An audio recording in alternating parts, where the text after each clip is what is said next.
I remember the cold nights when the house was silent except for the voices in my head. They said I was too poor to make it in the NBA. Those words echoed louder than the empty stomach and the broken shoes on my feet.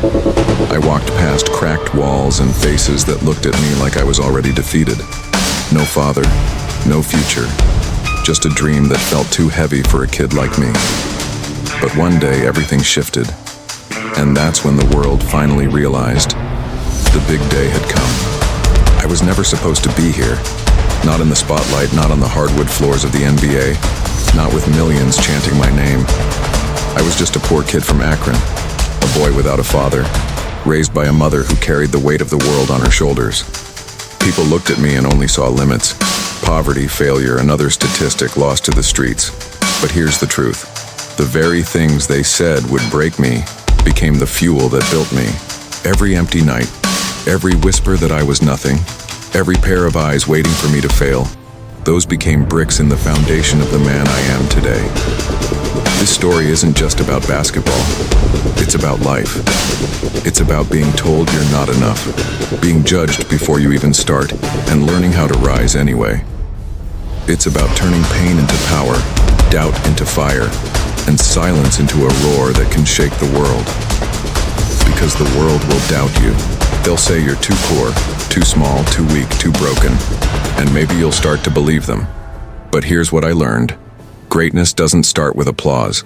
It starts in the dark, when no one believes, when the only voice left to trust is your own.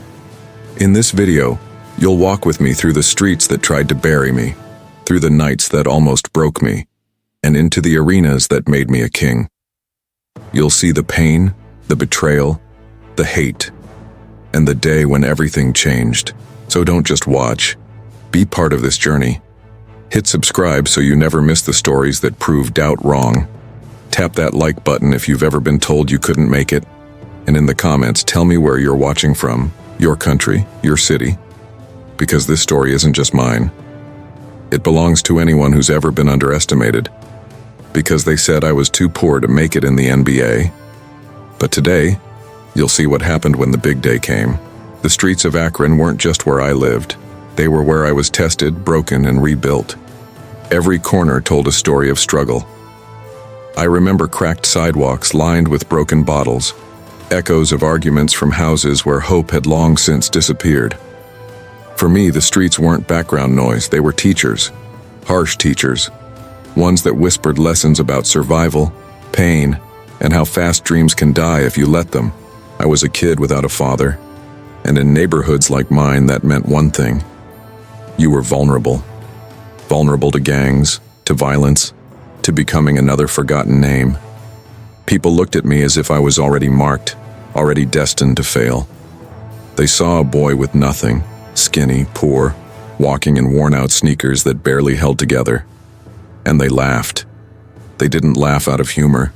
They laughed out of certainty. Certainty that I would never escape. But what they didn't see was the fire quietly burning inside me. At night, when the house was silent except for my mother's exhausted breathing, I would stare at the ceiling and imagine something different. The walls were thin, the food was scarce, but my dreams, they were loud. I didn't have much, but I had a ball. And every time I touched it, even on the cracked blacktop of an abandoned court, I felt like maybe, just maybe, the world couldn't hold me down forever. The streets tried to define me. I saw friends disappear into crime, swallowed by choices that seemed easier than suffering. I saw kids give up before they even began, and every time someone told me, "You'll never make it out," I wanted to scream back, "Watch me." But screaming wouldn't change anything. I had to show them. With every dribble, every shot under the dim streetlights, I was writing a silent promise. I won't let this place own me. One night, I was walking home from practice with holes in my shoes, cold wind cutting through my thin jacket. A group of older boys stepped in front of me. They looked at my ball, then at me. "You think you're going somewhere with that?" One of them sneered. The others laughed, circling me like predators. I held the ball tighter. For a second, I thought they'd take it, and with it, the only dream I had left. That was the first time I realized the streets weren't just testing me. They wanted to break me. But the thing about growing up with nothing is that you learn how to fight for everything. My mother, Gloria, worked herself to the bone. Multiple jobs, endless nights of worry. She gave me strength even when she had nothing left to give. Sometimes we didn't know where we'd sleep the next week, or if the lights would stay on. But she never let me forget that I was worth more than the world told me I was. She kept me moving, even when everything around us screamed to stop. Still, doubt was everywhere. Teachers said I wouldn't make it. Neighbors shook their heads. Coaches whispered that I wasn't cut out for anything beyond the streets, and for a while I almost believed them. Poverty doesn't just starve your body, it tries to starve your spirit. Every rejection, every insult, every empty night was another weight pressing down. But the ball in my hands, it was the only thing that felt like freedom. I kept showing up to the broken courts, dribbling until my hands were raw, shooting until the sun went down. Some nights the cold made my breath visible, like smoke rising into the dark. I told myself, if I can outlast this pain, I can outlast anything. And little by little, that belief became armor. But armor doesn't make you invincible. It only makes you a target. The more I played, the more the streets noticed. Some cheered, some doubted, some wanted to pull me back down. And every step forward felt like a battle against the gravity of where I came from.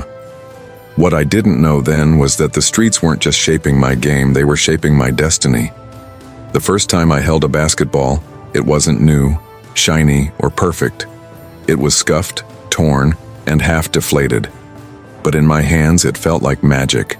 That ball wasn't just rubber and leather, it was possibility. It was a door I could push open, even if the world had already nailed it shut. The problem was, the court where I played was as broken as I was. Cracks split the concrete like scars, the rim leaned sideways, and the nets were nothing but rusted chains or torn ropes. To most, it was just a wasted corner of the neighborhood. To me, it was a cathedral. And every shot I took there felt like a prayer whispered into the dark. I didn't have the luxury of expensive shoes or clean gear. My sneakers had holes and each step scraped against the pavement. Sometimes the soles flapped when I ran, making me feel like I was dragging chains. But still, I ran. Still, I played. Because for those few hours on that court, I wasn't the poor kid. I wasn't the boy without a father. I was just me, a dreamer with a ball in his hand. The other kids would sometimes gather, some to play, others to watch. A few encouraged me, but most mocked. You think you're Jordan? They laughed. You think the NBA's coming to this trash court? Their voices stung, but I let the ball answer for me. I dribbled harder. I jumped higher. I shot until my arms burned. Sweat became my shield, and the echoes of the ball on concrete became the rhythm of survival. But the court was unforgiving. On one rainy afternoon, I slipped hard while going for a layup. The pavement tore my skin open, blood mixing with water, but I got back up. I had to, because if I didn't stand up there, I might never stand up anywhere. Pain was part of the deal. Hunger, bruises, insults. They were all just defenders I had to cross over.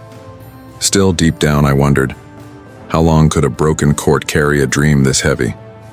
My mother noticed the cuts and the worn-out sneakers, but she also saw something else in my eyes.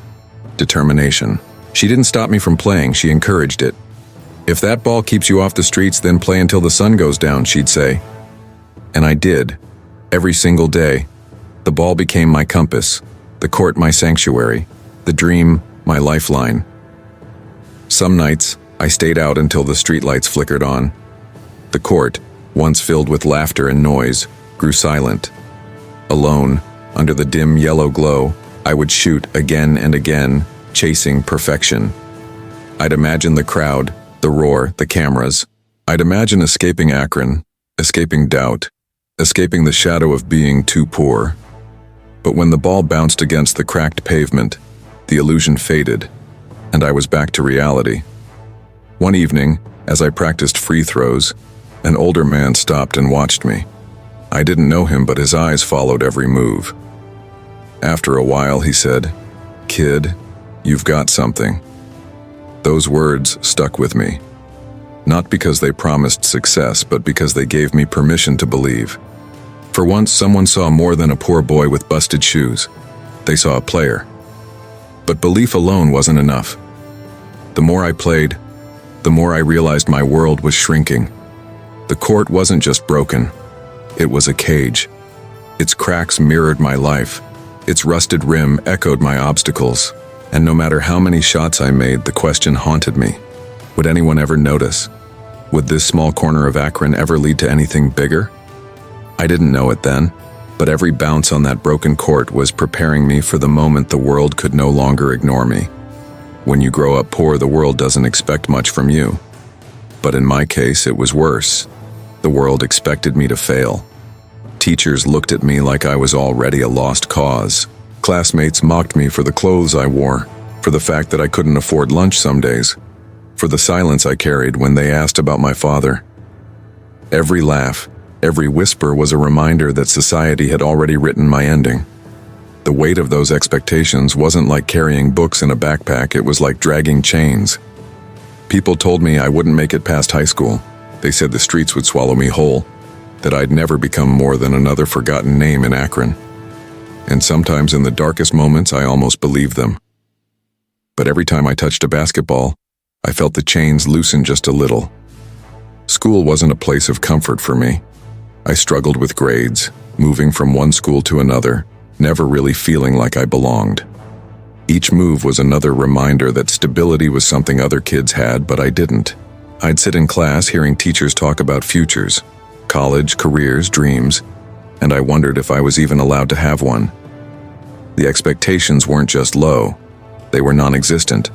But the court, no matter how broken, gave me a stage. And as I got better, whispers started to change. Some people began to expect greatness, but even that came with a price. Coaches demanded perfection, teammates looked at me as their only hope, and the community started whispering that maybe I was the one who could put Akron on the map. At first, that attention felt like a blessing, but blessings can turn into curses when you're still just a kid. I remember one game in particular. The gym was packed, sweat dripping down my face, the ball heavy in my hands. Every eye was locked on me. The final seconds ticked away, and I had the chance to win it. I took the shot, and missed. The silence that followed was louder than any roar. Heads shook, people muttered, and I felt it again. The weight. Not just of failure, but of everyone's expectations crushing down on me. In that moment, I realized the world didn't just doubt me. They were waiting for me to fall. Pressure became a shadow I couldn't escape. Reporters started showing up at games, notebooks in hand, cameras flashing. They called me the chosen one, a title that felt more like a curse than an honor. I was barely a teenager, but already they spoke of destiny, of greatness, of carrying more than just a ball. I was supposed to carry a city, and with every headline, the chains grew heavier. There were nights I couldn't sleep, replaying mistakes in my head, hearing the voices of critics, feeling the eyes of strangers who thought they owned my story. I wanted to scream, to tell them I was still just a kid, still figuring out who I was. But there was no room for weakness. The world had decided I was a star, and stars weren't allowed to stumble. My mother reminded me that I wasn't defined by anyone's expectations but my own. She told me to play for myself, to remember the boy with the broken shoes on the cracked court. But even she knew that once the world sets its eyes on you, it's nearly impossible to turn away. The weight didn't disappear. I just had to grow strong enough to carry it. The truth is, expectations can crush you, or they can forge you. And while some nights I felt like I couldn't breathe under the pressure, other nights I felt something else. Resolve. If they expected me to fail, I would rise. If they expected me to break, I would bend, but never snap. If they expected me to carry the weight, then I would carry it, and show them I could carry more. What I didn't realize yet was that expectations weren't just shaping me. They were preparing me for a storm bigger than anything I'd ever faced. If the streets raised me, my mother saved me. Gloria was more than just a parent. She was a shield, a fighter, and the one light that refused to go out no matter how dark the nights became. We didn't have much, but she gave me everything she could. love, discipline, and a belief so unshakable that it sometimes scared me. I remember nights when we had no heat in the house. The cold cut through the walls and I curled under thin blankets, shivering. My mother would sit beside me, rubbing my arms, whispering, "We'll make it through this. You're destined for more." Her voice was steady, but her eyes told another story, one of exhaustion, worry, and battles she fought silently so I wouldn't see. It was the first time I realized her faith in me was bigger than the fear of our reality. Gloria worked multiple jobs, cleaning, waiting tables, anything that would put food on the table. I'd see her come home late at night, her hands raw, her back bent, her eyes heavy. But when she looked at me, she smiled. That smile wasn't about happiness, it was about determination. She refused to let the world break her, and in turn she refused to let it break me. There were moments when we lost everything. I remember standing outside with my mother as our belongings were tossed to the curb after an eviction. The neighbors watched, some with pity, others with judgment. I felt humiliated, like the world had stripped us bare.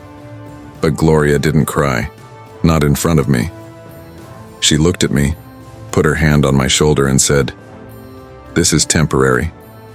You are not." Those words burned into me, shaping the way I saw every setback after that. But even her faith couldn't erase the doubts I carried. Teachers told her I wasn't focused enough. Coaches said I didn't have the discipline to go far. Strangers whispered that I'd end up like so many other kids without fathers, lost, angry, forgotten. She heard it all, and instead of breaking down, she grew louder in her belief. "You will not be another statistic. You will not be what they say. You are meant for greatness." And the way she said it, I almost believed her. Almost, because deep down I wondered if she was wrong, and if the world was right. Her faith wasn't just words, it was sacrifice. There were nights she went without food so I could eat. Days when she'd wear the same old clothes so I could have something decent to play ball in. She sold what little she had to buy me shoes that might last through a season, even if it meant she had nothing left for herself. She carried a weight that would have crushed most people, but she carried it with a strength I couldn't understand back then. Still, no matter how strong she was, there were cracks. One night, I walked into the kitchen and saw her sitting at the table, head buried in her hands, tears streaming down her face. She didn't notice me at first. She was whispering, "I don't know how much longer I can do this." My heart froze. I wanted to tell her I'd make it, that I'd change everything, but I couldn't find the words. I was just a kid with a dream, and dreams didn't pay bills. But when she looked up and saw me, she wiped her face, forced a smile and said, "Go get some rest, baby. Tomorrow you'll play again." That was her gift. Even when her world was crumbling, she gave me hope. And that hope became my fuel. I played harder, pushed further, not just for me, but for her, for the woman who believed when no one else did. Every shot I took, every drop of sweat, every bruise, I carried her faith with me, because I knew that if I failed, it wouldn't just break me, it would break her too. Faith is a powerful thing. It doesn't erase the pain, it doesn't fill the fridge, it doesn't pay the rent, but it plants a seed that whispers, "Maybe tomorrow will be different." And for me, that seed grew into something unstoppable. Gloria believed in me when the world didn't, and in the end, her belief became my foundation. What I didn't know was that her faith wasn't just keeping me alive, it was preparing me to carry the weight of millions who would one day look at me the same way I once looked at her. By the time I stepped onto the high school court, people weren't just watching me, they were expecting something. The whispers had grown louder, the gyms more crowded, scouts started showing up, men with clipboards and sharp eyes who scribbled notes every time I touched the ball. Suddenly, I wasn't just the poor kid from Akron anymore, I was the prodigy. But with every ounce of praise came an even heavier weight. I'll never forget the first time my name hit the newspaper. My picture was on the front page of the local sports section, my arms stretched mid-shot, sweat shining under the lights. The headline called me the chosen one. At first it felt unreal. like the world had finally seen what I'd been screaming silently all those years. But almost immediately I realized what that name meant. If I was chosen, I wasn't allowed to fail. And the fear of failing in front of the world cut deeper than anything I had ever known. Practices became battles, not just with opponents, but with myself. I pushed my body until it ached, because anything less than perfect wasn't good enough. My teammates looked at me differently. Some admired me, others envied me. To them, I wasn't just a player anymore. I was a measuring stick. In every game, every practice, I felt their eyes weighing me down. The crowds grew larger. What used to be a few neighbors watching turned into packed bleachers, cameras flashing, people chanting my name. Reporters lined up after games, shoving microphones in my face, asking about the NBA as if I was already there. I was barely a teenager and they were already talking about me like I was a man. The attention was intoxicating, but it was also terrifying. One bad game, one missed shot, and suddenly the same people who cheered would turn into critics. I remember one particular night, our gym so crowded that people stood outside just to get a glimpse through the doors. The energy was electric, the pressure suffocating. I dribbled down the court, the sound of sneakers screeching, the crowd roaring with every move. I rose up for a dunk, and when the ball slammed through the hoop, the place erupted. For a moment, I felt unstoppable. But as I landed, I caught the eyes of a man in the front row, arms folded, face cold. He wasn't cheering, he was studying me, waiting. That was when I realized, no matter how high I flew, someone would always be waiting for me to fall. The nickname King started floating around. At first it was just kids joking, but soon it became serious. People said I was the next Jordan, the next Magic, the next great one. But inside, I was still that boy with holes in his shoes, the one who played on cracked courts, the one who remembered hunger. I wasn't a king. I was still fighting just to believe I belonged. The media fed the myth. Cameras followed me everywhere. Reporters twisted stories. Every move I made dissected like I was already in the NBA. My life was no longer mine. It belonged to headlines, to strangers, to expectations. And while the attention lifted me higher, it also stole something. My privacy, my childhood, my chance to just be a kid playing ball for the love of it. Still, I kept playing. I had to. For my mother, for Akron, for the dream that was no longer just mine. I pushed through exhaustion, through doubt, through the endless noise of people telling me what I would be, what I should be, what I must become. But at night when the lights faded and I was alone, I asked myself, what if they're wrong? What if I'm not who they think I am? That question haunted me more than any opponent ever could. Being a prodigy wasn't about talent, it was about survival. Surviving the pressure, the headlines, the whispers that built you up just to tear you down. And as much as I loved the game, I knew something else now. The higher I climbed, the thinner the air became. And the fall? It would be brutal. What I didn't realize then was that being called the chosen one wasn't just a blessing. It was the start of a storm that would test everything I was made of. The higher I rose, the louder the noise became. Fame wasn't quiet. It was a storm. At first, the headlines felt like validation, proof that all those hours on broken courts meant something. But soon the cheers twisted into criticism, the praise turned into doubt. Reporters wrote stories about me like they owned my life, dissecting every game, every move, every mistake. Some called me a prodigy, but others said I was overhyped, a fraud waiting to be exposed. That was when I learned, fame doesn't just build you up, it sharpens the knives waiting to cut you down. I was still a teenager, but already they spoke about me like I was a professional. Every missed shot became proof I wasn't good enough. Every turnover became an argument that I'd never make it in the NBA. Strangers, people who had never seen me play in person, wrote columns predicting my downfall. Some said, "He's just another poor kid who'll choke under pressure." Others sneered, "He's only a hype machine. He'll collapse when it really matters." And it wasn't just the media. On the court, opponents saw me as a trophy. If they shut me down, It was their ticket to glory. I wasn't just playing games anymore.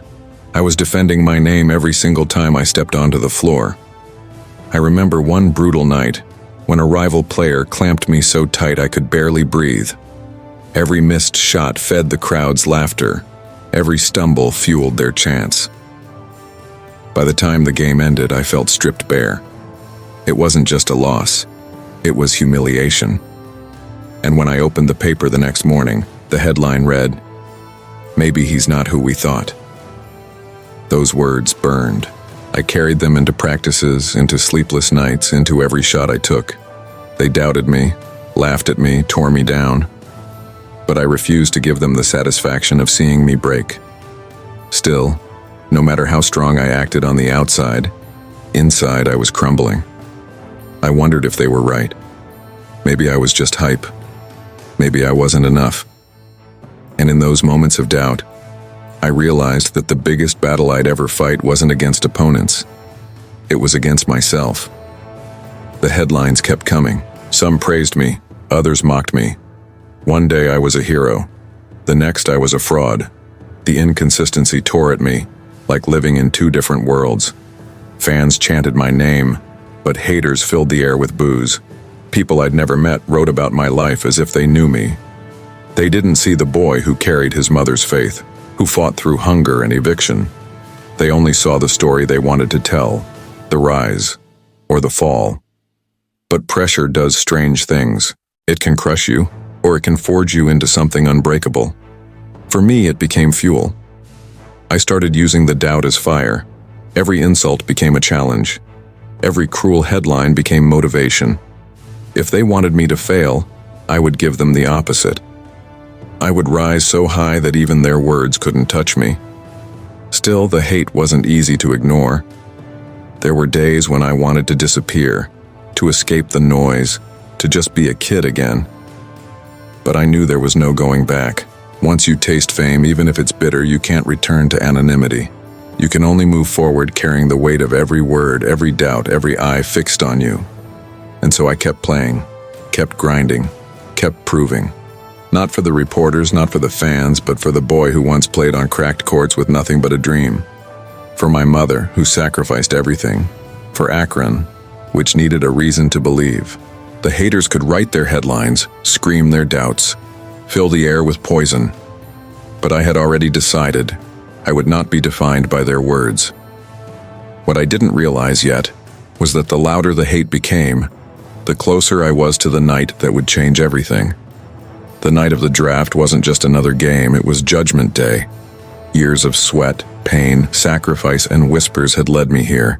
The world had already branded me the chosen one, but titles don't mean anything if you don't deliver. The arena lights were blinding, the cameras relentless, and the air so heavy with anticipation that I could barely breathe. My heart pounded in my chest like it was trying to break free. I kept asking myself, what if this is the night they all realize I'm not who they think I am? That thought sat in the back of my mind, louder than the crowd itself. I wore a fresh suit, but inside, I was still the kid from Akron with broken shoes and hungry nights. My mother sat beside me, her hand gripping mine tight, her smile trying to mask the storm inside her. She had sacrificed everything to get me here, and now the world was watching. I could see the flashes of cameras, the sea of reporters, the whispers of executives in expensive suits. Each one of them dissecting me, measuring me, wondering if I was worth the hype, or if I was just another kid who would crack under pressure. The commissioner stepped up to the podium. His voice echoed through the arena, announcing the countdown to history. Each pick before mine felt like a lifetime. My palms were slick with sweat, my stomach twisted in knots. I tried to look calm, but inside, I was a storm. The noise of the crowd blurred into a hum, every sound drowned out by the single question in my head. Will they call my name first? Or will I fall in front of the entire world? When the moment finally came, time seemed to slow. With the first pick in the NBA draft, the words hung in the air like a weight suspended above me. My chest tightened, my breath caught. My mother squeezed my hand harder. The camera zoomed in, capturing every flicker of emotion on my face. And then the words, "The Cleveland Cavaliers select." The room erupted. My name was announced, but for a moment I couldn't even process it. The cheers, the clapping, the flash of cameras, it all blurred. I stood, my legs trembling, hugging my mother as tears filled her eyes. For her, this wasn't just my victory. It was hers. Every late night, every sacrifice, every eviction notice had led to this. But deep inside, I felt something else too. Fear. Because now, the dream was real, and reality is far heavier than dreams. That was the moment I realized the crown I'd been chasing came with a weight I had never imagined. Walking across that stage was surreal. The lights nearly blinded me. The handshake with the commissioner felt like a blur. I held up the team hat, forcing a smile for the cameras, but inside, questions screamed louder than the applause. Could I live up to this? Could I carry a franchise, a city, maybe even a league? The title of king wasn't a nickname anymore. It was an expectation carved into stone, and I was just 19. That night, as the celebrations faded, I found a quiet moment alone. I stared at the jersey with my new team's name across the chest. It was supposed to feel like the end of a journey. Instead, it felt like the beginning of a war. Because from that moment on, there would be no excuses. No broken courts, no poor kid stories, no sympathy. I wasn't a prodigy anymore. I was a professional. And professionals either deliver or they get destroyed. Draft night was supposed to be the happiest night of my life. And it was. But it was also the night I understood that the spotlight doesn't just shine, it burns. And what I didn't know then was that this fire would test not just my game, but my soul. The first time I stepped onto an NBA court, the noise was overwhelming. The arena wasn't just filled with fans, it was filled with expectations. My jersey felt heavier than anything I'd ever worn. The lights above me weren't just bright, they burned, exposing every move I made. And as I looked across at men twice my size, veterans with scars carved by years of battles, I realized something. This wasn't high school anymore. This wasn't playground basketball. This was survival. And survival here meant proving yourself every second, or being eaten alive. From the opening tip, the speed of the game was unlike anything I'd ever felt. The ball moved faster, the bodies hit harder, the plays unfolded in ways I'd only seen on TV. I drove to the basket and got swatted so hard, I hit the floor with a thud that echoed through the arena. The crowd roared, but not for me. They cheered for my failure, for the veteran who made me look like a kid. My chest tightened, but I got up. Because if I stayed down, they'd see weakness. And weakness had no place here. The veterans didn't go easy. They targeted me, tested me, pushed me, shoved me.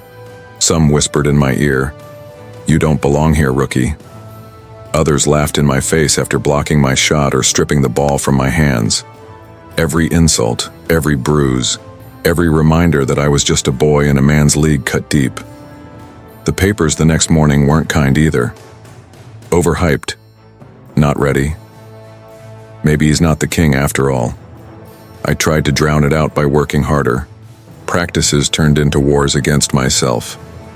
My body ached, but I stayed late, taking shot after shot, dribbling until my hands went numb. My coaches pushed me, my teammates tested me, and every day felt like a trial. Yet no matter how much I pushed, I couldn't silence the doubts. Every missed jumper, every turnover echoed like a failure broadcast to the world. I started to wonder, maybe the haters were right. Maybe I wasn't built for this. But doubt wasn't an option. Too many people were watching, too many people depending on me. Akron depended on me. My mother depended on me. Every kid who grew up poor and fatherless depended on me. So I forced myself to adapt. I studied the game relentlessly, watching film, learning tendencies, memorizing patterns. Slowly, I began to see cracks in the wall. The same veterans who dominated me one week, I found ways to beat the next. Every small victory felt like a step toward proving I belonged. The pressure didn't go away, though. If anything, it grew. Every arena I stepped into, people expected a show. Some came to witness greatness. Others came to watch me fail, and both crowds cheered just as loud. I realized then that being in the league wasn't just about playing basketball. It was about carrying a story, an image, a crown that the world either wanted to polish or smash to pieces. One night, after a particularly brutal loss, I sat in the locker room long after everyone left. My body throbbed, my mind raced. The critics would have a field day with this one. I stared at the empty lockers around me and thought about Akron, about the boy on the broken court, about my mother's tears. I had come too far to quit now. And as the echoes of the game faded, I made myself a promise. I will not break. Not here. Not now. The NBA wasn't welcoming. It was merciless. But each game carved me deeper, tougher, sharper. I learned that greatness isn't handed to you. It's demanded, tested, earned. And the league would keep testing me over and over again.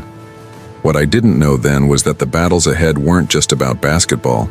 They were about carrying the weight of an entire city desperate for salvation. When I put on that Cleveland jersey for the first time, I thought I was just representing a team. I was wrong. I was carrying a city that had been starving for victory for decades, a city that poured its pain and hope into me. Every fan in the stands didn't just want to win, they wanted salvation. And at 19, the weight of an entire city sat on my shoulders. Cleveland wasn't just another franchise. It was a place haunted by curses, heartbreaks, and collapses. People told me, "You are our only hope." At first, those words felt inspiring, but soon, they became chains. I wasn't just playing basketball anymore. I was carrying the frustration of fathers, the dreams of children, the desperation of families who needed something to believe in. It was then I realized this wasn't a game to them. It was life. The media fueled it. Every headline painted me as the savior of Cleveland, the king who would deliver a championship. But what they didn't see was the pressure in the locker room, the nights I sat alone, staring at the ceiling, wondering if I could really do it. One bad game and the whisper started again. Maybe he's not enough. Maybe Cleveland's curse is stronger than him. Fans loved me, but their love was conditional. When I scored, I was a hero. When I lost, I was a villain. I remember walking off the court after a tough loss, heads down, sweat dripping, when a fan yelled from the stands, "We believed in you. Don't let us down." Those words pierced deeper than any defender's elbow. Because I wasn't just failing myself, I was failing millions.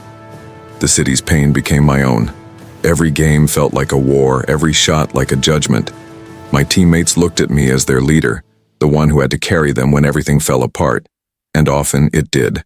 Cleveland had talent, but not enough. So when the final seconds came, the ball always found its way into my hands, and with it the crushing weight of expectation. There was one night in particular. Game on the line, crowd roaring, eyes burning into me. I dribbled, pulled up, released the shot. The ball clanged off the rim. Silence. Then boos. The papers the next day were merciless. "Maybe the king has no crown." That headline stayed with me, echoing every time I touched the ball. I realized then that Cleveland didn't just want me to play. They wanted me to erase decades of pain with every possession. But as heavy as the burden was, it lit something inside me. I wasn't afraid of their expectations anymore. I embraced them. If they wanted me to be the savior, then I would carry that cross. I pushed harder in practice, stayed longer in the gym, studied every angle of the game. My body ached, but my spirit burned, because I knew that the only way to silence the doubt, the hate, the curses, was to win. Yet winning in Cleveland wasn't simple. Every step forward came with setbacks, injuries, trades, losses that cut deep. Fans grew restless, the media grew harsher, and the pressure only mounted. Some nights I felt like I was suffocating under the weight of their hopes. But then I'd remember the boy on the broken court, the mother who never gave up, the city that had placed its faith in me. And I'd tell myself, if I can carry Akron, I can carry Cleveland. The truth is, carrying a city is both a gift and a curse. The love lifts you, but the weight can crush you. And in Cleveland, that weight was relentless. Every step, Every breath, every shot, it all belonged to them. And no matter how much I gave, it never felt like enough. What I didn't know then was that the burden of carrying Cleveland would eventually force me into a decision that would change everything. When you give everything to a city and it still isn't enough, something inside you breaks. I loved Cleveland, but love doesn't win championships. Year after year, I carried the weight, pushed my body to the limit, bled for the jersey, and still, the trophy never came. The city's hope became my prison, and I began to wonder, what if I never deliver? What if I spend my whole career as a promise unfulfilled? That question ate at me until I couldn't silence it anymore. Opportunities whispered from other places. Teams with stronger rosters, players who could share the burden, organizations built to win now. Miami was one of them. The idea of teaming up with other stars wasn't just appealing, it felt like survival. But to Cleveland, leaving wasn't strategy, it was betrayal. The night of the decision is burned into my memory. Bright lights, cameras in my face, millions watching live. I thought announcing my next step would be simple, but the moment I opened my mouth, I felt the world tilt. I'm going to take my talents to South Beach. The words left my lips and instantly I knew there was no going back. The reaction was immediate. Fans who once wore my jersey with pride burned it in the streets. People cried, cursed my name, called me traitor, coward, selfish. Cleveland's love flipped into hatred overnight. Headlines screamed betrayal. Commentators ripped me apart. And in that moment, I wasn't the king. I was the villain. That was when I realized, crowns are fragile and loyalty can vanish in a single breath. I watched the footage later. Fans gathering outside arenas, throwing rocks at posters with my face on them, lighting flames to everything that bore my name. The city I once promised to lift now wanted me buried. My heart sank, but I couldn't turn back. Deep down, I told myself, if greatness requires sacrifice, then this is mine. Still, the hate stung. Every away game became a battlefield. Cleveland fans screamed venom from the stands. Signs calling me Benedict Arnold, Judas, the traitor of Ohio. I tried to block it out, but the boos echoed louder than cheers ever could.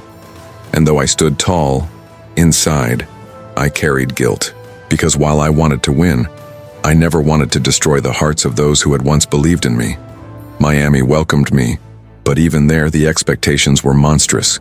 People said, if you left your city, you better deliver here. Every arena was filled with eyes waiting to see me fail. And when I stumbled, when I lost, they celebrated my pain. It wasn't just Cleveland against me, it was the world. But hate can forge something powerful. The fire of betrayal burned me, but it also hardened me. If they wanted a villain, I'd give them one. I trained harder, fought longer, pushed past limits I didn't know existed. Their hatred became fuel. Still, in the quiet moments, I thought of Cleveland. Of the fans who once chanted my name, now spitting it out like poison. Of my mother who stayed strong as she heard the hate. And of the promise I had once made. To bring a championship home. I had walked away from that promise and nothing could erase that fact. But promises have a strange way of haunting you. And deep down, I knew that no matter how high I climbed elsewhere, a part of me would always belong to Cleveland. What I didn't know then was that betrayal wasn't the end of my story. It was the beginning of my redemption. Years passed, and though Miami gave me victories, rings, and validation, something inside me remained unsettled. Every trophy I lifted felt heavy, not with pride, but with unfinished business. I had become a champion, but not their champion. The city that raised me, the city I had left behind, still echoed in my heart.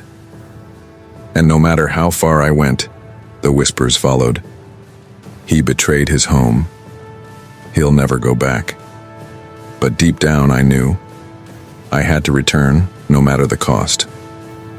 When I announced I was coming back to Cleveland, the world shook again. Some cheered, believing in redemption. Others scoffed, calling me a hypocrite, saying it was too late. But I didn't care. I wasn't chasing public approval. I was chasing something bigger, the chance to make things right. Walking back into Cleveland felt surreal. The same streets that once held protests in flames now lined up with cautious eyes. Some fans embraced me, tears in their eyes, holding signs that said, "Welcome home." Others glared, arms crossed, still carrying scars from my betrayal. Forgiveness wasn't universal. It had to be earned. And I knew the only way to earn it was to deliver what I had once failed to give. A championship. The pressure was suffocating. Every game back in Cleveland carried double the weight. Wins brought hope, but losses reopened wounds. The boos didn't vanish overnight. They lingered, haunting me like ghosts in the arena. My teammates looked to me as the leader, the one who would rewrite the story, and I embraced that role, but with it came sleepless nights and aching doubt. What if I failed again? What if returning only made the wound deeper? Still, I carried on. I pushed my body, my mind, my soul.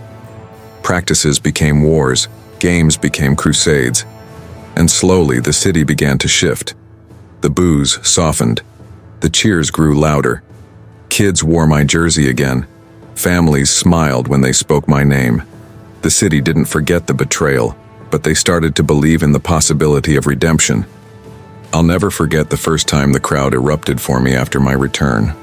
The sound wasn't just noise, it was forgiveness, or at least the beginning of it. Tears welled in my eyes as I realized that Cleveland was giving me a second chance. But second chances don't last forever. If I didn't deliver, the forgiveness would vanish. And that night I promised myself, I will not let them down again. The path wasn't smooth. Injuries plagued us. Setbacks tested us. Rivalries burned hotter than ever. Critics still circled, ready to pounce at the first sign of weakness. He's older now. He can't carry them. The headlines tried to fracture me, but I stayed locked in, because this wasn't about proving the world wrong anymore. It was about proving to Cleveland that I was still theirs. Every practice, every game, I heard the echoes of the past, the boos, the betrayal, the burned jerseys, and I used them. Every shot, every rebound, every drop of sweat was a step toward redemption. The weight of the crown I once ran from now felt different. It wasn't a burden anymore, it was a mission. Redemption doesn't come easy. It's earned in pain, in sacrifice, in moments when the world doubts you most. And I knew the only way to silence the ghosts was to fulfill the promise I had once broken. The promise to bring a championship to Cleveland. What I didn't know then was that destiny was already setting the stage for the night the world would finally see the king crowned in the city that made him. The 2016 finals weren't just games, they were destiny. Golden State was a machine, a dynasty in the making. No one gave us a chance.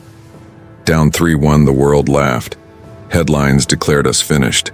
Commentators said no one had ever come back from that deficit. I heard it all. The whispers, the doubt, the certainty that Cleveland would once again fall short. But inside me, something burned. This wasn't just about a trophy. This was about redemption. About keeping a promise I had once broken. And I told myself, if I fall here, I fall with nothing left to give. Game after game, the fight grew fiercer. I poured everything into the court. My body, my soul, my blood. 41 points in one game, another 41 in the next. I refused to let Cleveland die. Kyrie hit clutch shots, my teammates fought like warriors, but every possession still felt like life or death. And then came Game 7. The arena pulsed with energy, every second heavier than the last. I looked into the stands and saw the faces of Cleveland, men, women, children, eyes wide with hope and fear. They weren't just watching a game, they were watching history. The ball tipped, the game began, and with every dribble, my heart pounded like thunder. The Warriors hit us with everything, but we refused to bend. The score tightened, the clock dwindled, and the tension grew unbearable. Then came the block. Iguodala racing to the rim, the crowd rising, the championship slipping away. Instinct took over. I sprinted, leapt, and slammed the ball against the glass. The sound echoed like a cannon. The arena erupted. That moment wasn't just defense, it was defiance. It was every no I had ever heard, every doubt, every insult, silenced in one leap. But even then, the game wasn't ours yet. Final minute. Tie game. The ball in Kyrie's hands. He stepped back, released, and the shot dropped through the net. The crowd exploded. My chest heaved, my body screamed, but my spirit soared. Still, seconds remained. We had to finish it. The buzzer finally sounded. 93-89. Cleveland had done the impossible. I collapsed on the court, tears flooding my eyes. The weight of years, of betrayal, of hate, of expectation, all of it broke in that moment. I grabbed the ball, clutching it like the dream I had carried since the broken courts of Akron. And when I stood, microphone in hand, I spoke words that came from the deepest place in me. Cleveland, this is for you. The city roared, fireworks lit the night, and for the first time in 52 years, Cleveland was a champion. Strangers hugged, families wept, streets flooded with joy. The curse was broken, and in that instant, I wasn't a villain anymore. I wasn't just a player. I was theirs again, the boy from Akron who had come home and kept his promise. But more than that, I was proof. Proof that being poor, fatherless, doubted, hated, even betrayed, doesn't define your destiny. Proof that faith, sacrifice, and relentless fire can turn curses into crowns. As I lifted the trophy, I thought of my mother, of the cold nights, of the broken shoes, of the laughter of those who said I'd never make it. And I smiled, because the big day had finally come. What I didn't know was that the legacy of that night wouldn't just change Cleveland, it would change me forever. I was the boy they said was too poor to make it, the kid with broken shoes, no father, no chance. They laughed, they doubted, they cursed my name. But every tear, every insult, every betrayal became fuel. And on the night Cleveland rose, the world finally saw the truth. I was never defined by where I started. I was defined by how far I refused to stop. Because the day came, the crown was earned, and the king was home.